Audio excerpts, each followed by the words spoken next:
Salam keluarga Malaysia. Hello and good evening. Thanks for joining us. I'm Shuhaida Arifin and you're watching News at 10. In our top stories tonight, 5.1 billion ringgit in assets returned to government last year.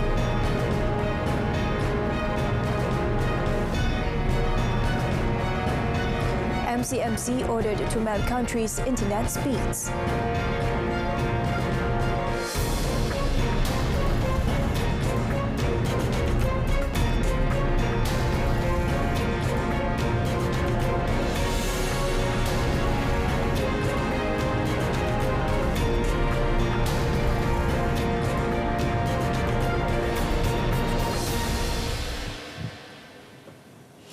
Prime Minister Datuk Seri Ismail Sabri Yaakob has expressed confidence that the National Farmers Organisation NAFAS and National Cooperative Movement of Malaysia Berhad Angkasa would be capable of assisting the government to address the supplies of rising prices of chicken. In fact, NAFAS and Angkasa initiatives to be involved in chicken farming is in line with Economic Action Council's EAC recommendation to see the cooperation between the public and private sectors being strengthened, particularly the chicken farming industry. In a statement released today, the Prime Minister said NAFAS is targeting the control of 20% of the market with 144 million chickens produced annually, while Angkasa's expected output is 30 million chickens a year. Both agencies would also be more proactive in grain corn farming in an effort to reduce the country's dependency on chicken feed imports. For these purposes, NAFAS has identified 12,140 hectares of land in Kelantan and Terengganu previously used as tobacco farms, while Angkasa has identified 4,000 hectare lands nationwide with the cooperation of the Agriculture and Food Industries Ministry. He said each hectare could produce 5 tons of grain corns and could meet some 20% of import needs for 5 years. Earlier today, the Prime Minister had a meeting with NAFAS Board of Directors and Angkasa members to discuss measures to ensure the country's food security. He said NAFAS and Angkasa would be involved in the chicken industry ecosystem right from supply of chicks all the way until it reaches consumers. The total assets forfeited and returned to the Malaysian government last year was worth about 5.1 billion ringgit, with 99.57% of it linked to One Malaysia Development Berhad 1MDB. Malaysian Anti-Corruption Commission MACC Chief Commissioner Tan Sri Azam Baki said, following investigation by MACC, 152 cases of property forfeiture were filed in court, of which 121 cases had been resolved. He said 117 cases, or 96.7%, were in favour of the prosecutor and 4 cases, or 2.2%, were not in favour of the prosecutor. Tan Sri Azam said the MACC would investigate any complaints of corruption even if the amount involved was small. If there is a reasonable reason to show an offence under the MACC's jurisdiction, an investigation paper would be open, and upon completion of the investigation, it will be referred to the Attorney General's Chambers for further action. The MACC, he added, has its own standard operating procedures in conducting investigations and could not open investigation papers based only from information provided by a blogger or a social media user. Tan Sri Azam was addressing the 2021 MACC Media Award ceremony in Putrajaya. Tan Sri Azam also said that the MACC has investigated and submitted its views to the Attorney General's Chambers AGC to charge those involved in the integrity and abuse of power issues involving Mara Corp. According to him, the Commission had submitted a file on the case to the AGC for scrutiny and had also proposed a list of names of those to be prosecuted. On the report alleging that the AGC would drop the case against 3 Mara officials who were supposed to be prosecuted, Tan Sri Azam said there was no notice received from the AGC that the case had been dropped. Jadi saya setakat ini tidak ada komen lah mengatakan ini tidak dituduh ya. Namun demikian seperti mana saya katakan lagi sekali bahawa penilaian kami kita telah menyiasat dan kita pada pandangan kami ada keterangan yang memadai atau mencukupi untuk mencadangkan pertuduhan terhadap beberapa pihak. On 5th February, the MACC confirmed receiving a report on alleged integrity issues involving several senior MARA officials which are being investigated internally by the agency.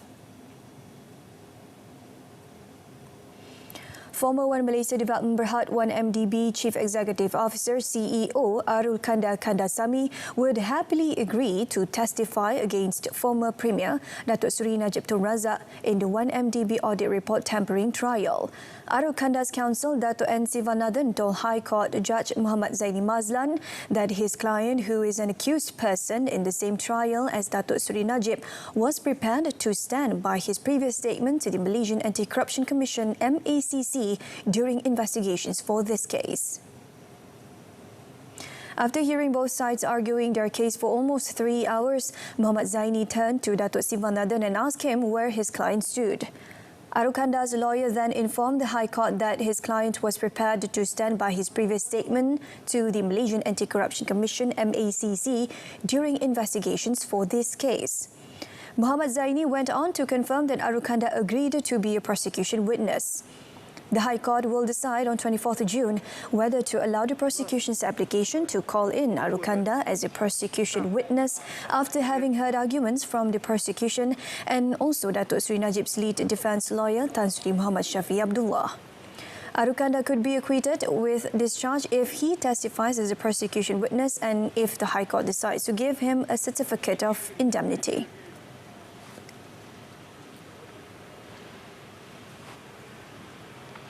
Yang di-Pertuan Agong Al-Sultan Abdullah Riayatuddin Al-Mustafa Billah Shah today called on all institutions of higher learning IPT to instill elements of honesty, trustworthiness and integrity in every student.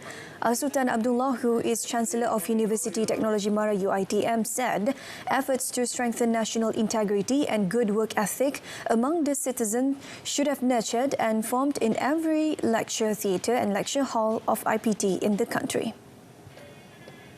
In fact, His Majesty said the inculcation of integrity in the heart and soul of the people must begin from school and continue to be nurtured and empowered during tertiary education. In his royal address, Al-Sultan Abdullah said a borderless world and the globalization trend would not only impact the country's economy, but would also bring various impacts from social and cultural aspects that will go unnoticed and affect noble virtues and moral values of any society.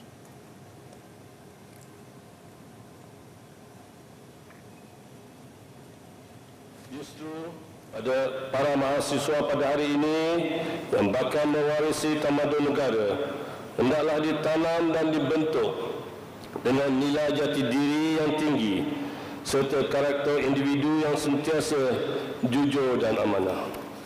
Justru betul ingin menyeru kepada semua institusi pengajian tinggi untuk menerapkan elemen-elemen kejujuran, amanah dan integriti dalam setiap jiwa mahasiswa. He said this at the 93rd UiTM Convocation Ceremony in Shah Alam today. Raja Pemaisuri Agong Tunku Haja Aziza Aminah Maimunah Iskandariah and the Sultan of Selangor, Sultan Sharafuddin Idris Shah, were in attendance. Al-Sultan Abdullah had earlier consented to the proclamation of Tunku Pemaisuri Nur Ashikin of Selangor as the new UiTM Pro-Chancellor. Veteran comedian Abdul Hamid Abdul Rahman, popularly known as Hamid Gurkha, died today after he was hospitalized due to breathing difficulties brought on by persistent cough. He was 90. According to his daughter Nur Ashita, her father breathed his last at the Tengku Ampuan Rahimah Hospital at 2:19 p.m. Dia meninggal pukul 2.19 tadi. Doktor cakap sebab oksigen dah tak boleh support badan dia, stop semua. So dia punya masa sebelum diorang panggil tu, diorang cakap bapak memang dah ada kritikal lah. Tapi diorang ingat diorang boleh macam save. Hamid leaves behind a wife, Tima Hamid, 80, 6 children, 32 grandchildren and 17 great-grandchildren. He was laid to rest at the Kota Raja Mosque Cemetery after the Isha prayers.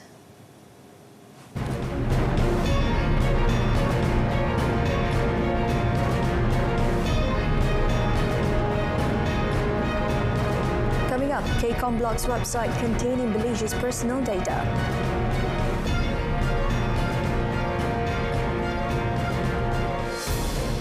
The Malaysian Communications and Multimedia Commission (MACC) has been ordered to carry out mapping nationwide to measure the actual levels of internet speed and compare them with reports prepared by telecommunication companies. Communications and Multimedia Minister Tan Sri Anwar Musa said that there were still many people, especially in rural areas, who complained about the current quality of services provided by telecommunication companies. Maka saya nak MCMC buat mapping, buat audit prestasi tahap pencapaian, kemudian compare dengan apa yang telco buat, dan saya nak MCMC mengeluarkan apa yang ada dalam perlembagaan, iaitu arahan pesuruhjaya, kalau perlu ada arahan menteri kepada syarikat berkenaan di mana mereka tidak capai tahap yang kita kehendaki, arahan mewajibkan mereka perbaiki mutu perkhidmatan mereka. Speaking at the 2021 Communications and Multimedia Ministry Excellence Service Award Ceremony in Putrajaya, Tan Sri Anwar said that the agencies under his ministry, especially MCMC, needed to take a new and more aggressive approach to solve the problems faced by the people. The Communications and Multimedia Ministry has issued an order to Internet Service Providers (ISP) to block the sale of data on an open-source intelligent website. Its Minister Tan Sri Anwar Musa said the action ordering the removal of the website was issued at around 6:30 p.m. on 12 June after the sale of data from the website was exposed on Twitter in the morning of the same day. In a statement, the minister said immediate checks and investigations were conducted by the ministry through the Personal Data Protection Department, the Malaysian Communications and Multimedia Commission (MCMC) and Cyber Security Malaysia on the contents and backgrounds of the related website the same day. At the same time, a detailed further investigation is currently being jointly conducted by the National Cyber Security Agency, the Police and Bank Negara Malaysia. The ministry will continue to monitor and supervise the processing of personal data in commercial transactions to ensure that they comply with the principles under the Personal Data Protection Act 2010, Act 709. Focusing on recovery agenda, the government will continue to strengthen and implement fiscal reforms to achieve fiscal sustainability through several tax measures. Deputy Finance Minister Wan Datuk Muhammad Shahar Abdullah said Malaysia is actively participating in various international tax collaboration platforms to ensure that the tax system responds well to international practices while considering the needs of the country. In the last budget, the tax reform initiative that were proposed focused on base-broadening measures like review on rock-based incentive relief and reduction. Among the tax revenue strategies to increase fiscal space include initiative on green tax, digital economy, subsidy regionalization, and review on sustainable consumption tax. He said this in his keynote address at the Malaysia Economic Summit 2022, theme Accelerating Structural Transformation, Driving Economic Growth in Kuala Lumpur today. Additionally, Datuk Muhammad Shahar also highlighted that the Finance Ministry is committed to taking on extensive public and stakeholders' engagement to obtain input and suggestion during the preparation and finalisation of Budget 2023. He noted that the public and stakeholders could assist the Ministry to formulate appropriate policies for the betterment of the people and the country. The Implementation Coordination Unit (ICU) will continue to monitor two problematic projects in Kelantan. Minister in Prime Minister's Department Economic Affairs Datuk Seri Mustafa Muhammad said the two were the Sultan Ismail Petra Airport upgrading works and few packages of the Kota Baru Kuala Krai Highway project. He said the two projects had been delayed for between 100 to 308 days and the government had taken necessary measures to resolve the problem.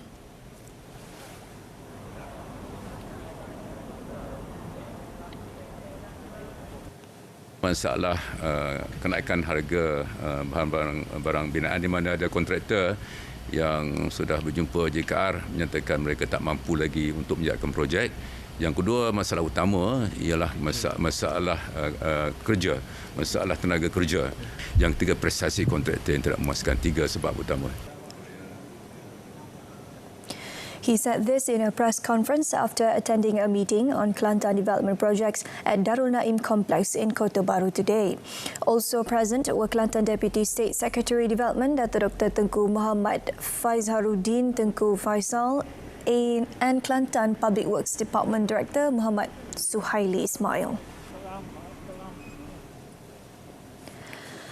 The Johor government will review the state's current weekend off days on Friday and Saturday. Menteri Besar Dato' Onn Hafiz Ghazi said this today in response to public grouses about the different weekend off days between the government and the private sector. The Johor government has been observing Friday and Saturday as its rest day since 1st January 2014 following a decree from the state ruler Sultan Ibrahim Sultan Iskandar in conjunction with his 55th birthday celebration on 23rd November 2013.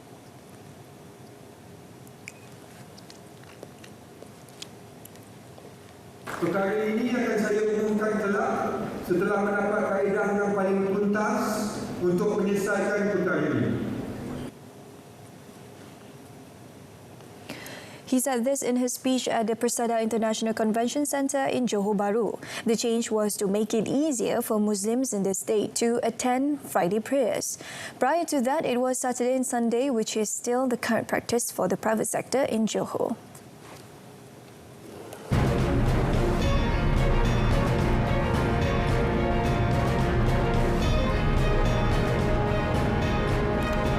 In our foreign segment, emergency workers scramble to rescue Indian boy trapped in well for 4 days.